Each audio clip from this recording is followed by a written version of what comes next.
Zoete, this is Horace, Libertarius, poem 26. Weeksy, et militavi are our verbs. Weeksy, I lived. Idoneus, used to or accustomed to. Puelis, girls. Nuper, recently. I lived accustomed to girls recently, or like he was used to girls recently at military, and I soldiered or I fought. Non sine gloria, not without glory. And so you see the not without, which that might be litotes. I'll have to look that up and see if that qualifies. So you get the sense that Horace is talking about himself and that he's bragging and he's saying like, hey, I've always lived with girls. Even recently, I've been accustomed to be around lots of girls, and I soldiered on. And we understand that he's talking about his love life, non sine glory, not without glory, meaning he's bragging like he's had a lot of success in love. Nunc arma defectumque bello barbiton hic pares habebit. So habebit, it will have. Nunc, now the paries, the wall, habebit.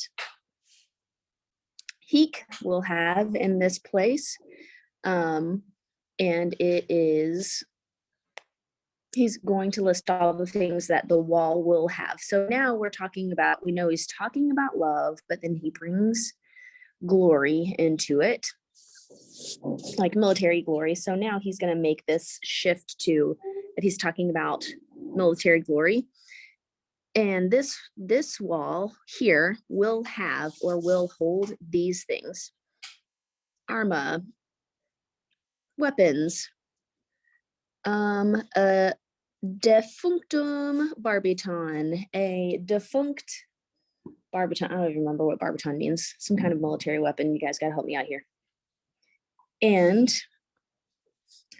it is, the barbiton is defunctum, is like defunct or not useful anymore. Bello, in war.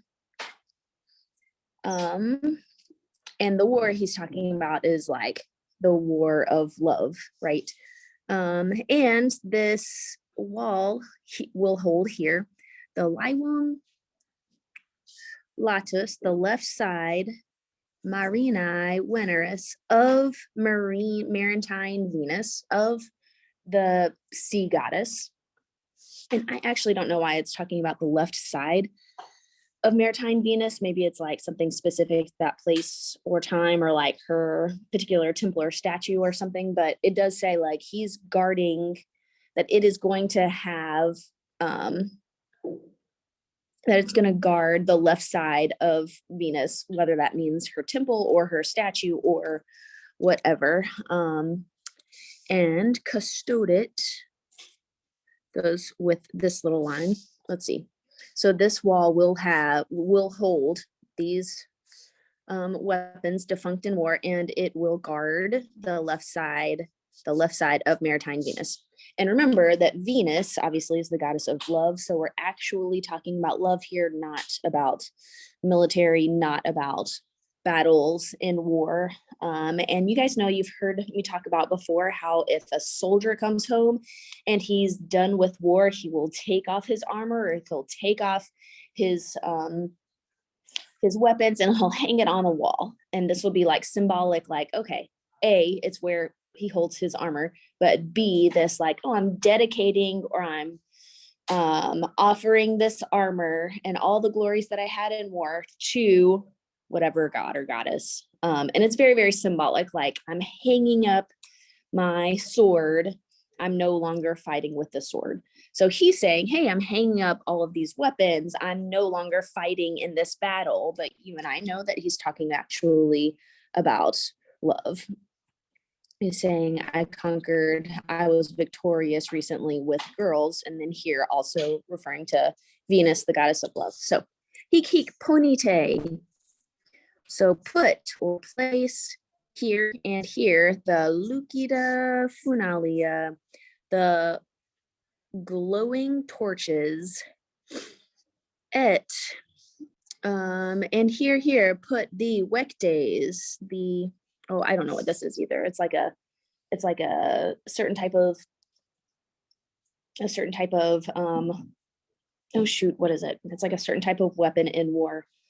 The weekdays and the arcus minaces, and the arcus, I do know, is the bow, and then minaces, also es here, the like threatening bows. So here, put the torches, put the whatever this weapon is, put the threatening bows, and the bows are threatening oppositis foribus. Here, foribus means januis, it means doors.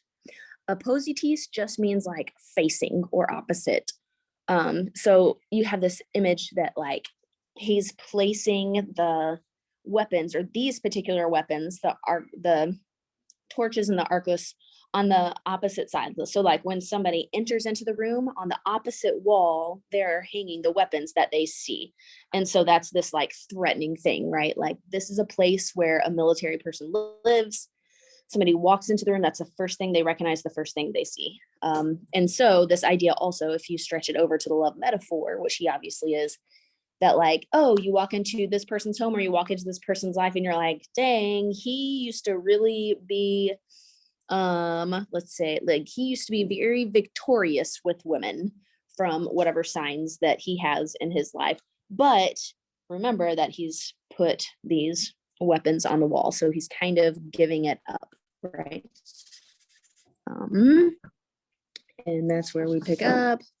Oh, quite. So now we have O, and this is kind of the flag that you're going to be talking about a vocative here. So you're expecting someone's name, and the someone's name is, let's see, Kwai is a witch, and that's feminine here. Diwa.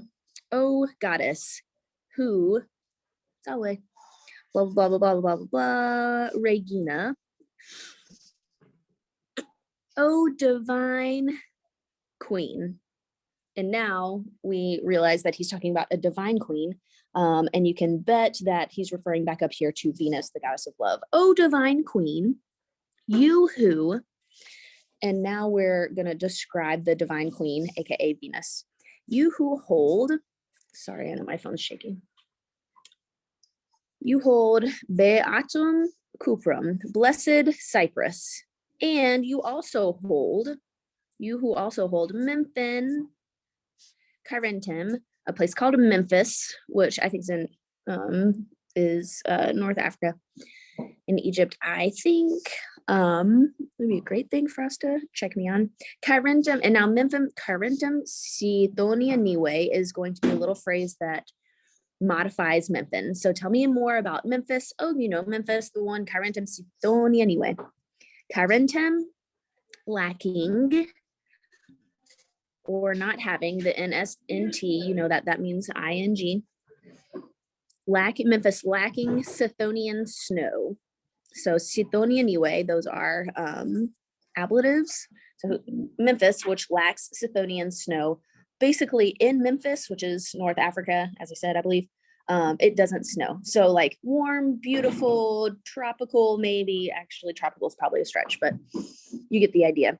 You who hold Memphis, which is lovely outside this time of year. I don't know, that's my words, not the poets. Regina, again, goddess.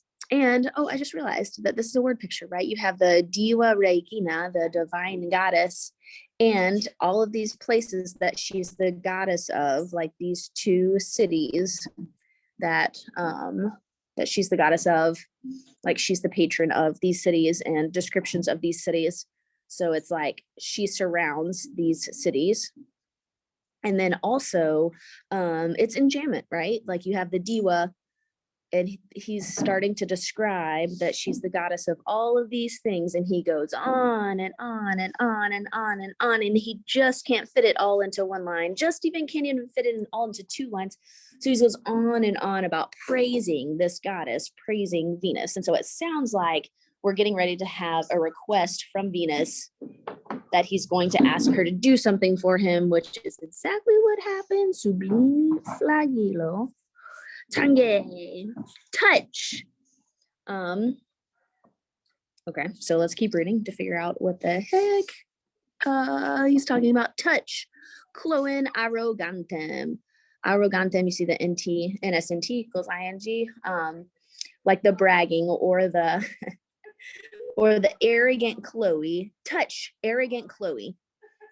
Now, Chloe is the very end of the poem, right? This is the first time we hear this random girl's name. And then we realize, oh, this whole poem's actually about her. Touch, arrogant Chloe, Semel, just one time, and touched her with a sublimi flagello, with an upraised whip. And it's like so this is not just tange, like a gentle touch, really, but it's with an upraised whip. So like touch her, basically punish her, right? Like punish her with an upraised a whip, which is like this little bit of a punishment for arrogant Chloe. Now, why do we think that Chloe is arrogant? Probably, I'm not a love expert, but probably because, I mean, he sounds bitter, right? He's like, I give up on love. I'm hanging up all of my love weapons. Totally give up. Oh, and by the way, would you smite her for me, please? Thanks. But if you look closely, you can also see hints that he's like, actually, just touch her. Don't like actually strike her. Don't wound her. Don't like, there are a lot stronger words, as you guys know, like the Romans are masters of physical punishment. There are a lot stronger words that he could have used. Here he's just saying touch, like just touch her. Semel, only one time. And so he's saying like, just get her just one little time for me. And we get this idea that like Chloe probably rejected him. And that's why she's being called arrogant. And that's why he has this bitter taste in his mouth toward her, enough to write this whole entire beautiful poem to smite her. And I could have saved that one for Valentine's Day, guys. The end. Have a great Friday.